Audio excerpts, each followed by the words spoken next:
মানুষের মনের কালো দিকগুলোকে সরানোটা সবার দরকার। দেখুন, সূর্যগ্রহণ চন্দ্রগ্রহণে বেসিক্যালি আমরা যে রেগুলো পৃথিবীতে অন্য সময় পাচ্ছিলাম, কিছুক্ষণের জন্যে কিছু রে বন্ধ হয়ে যাচ্ছে। এবার সেই রেটা যদি অন্যগুলো খারাপগুলোকে ভালো করার জন্য দায়ী থাকে, তাহলে সেই সময় সেই রেটা মানে আসছে না পৃথিবীতে, সেটাও কিন্তু ক্ষণিক।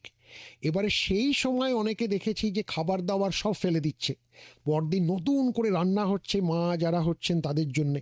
এগুলো সম্পূর্ণ ভ্রান্ত ধারণা, এগুলোর কোনো রকম সায়েন্টিফিক ব্যাকগ্রাউন্ড কিচ্ছু নেই। বরঞ্চ আমি বলবো যে যত তাড়াতাড়ি এই সমস্ত ভ্রান্ত ধারণাগুলো থেকে বেরিয়ে আসা যায় তত ভালো।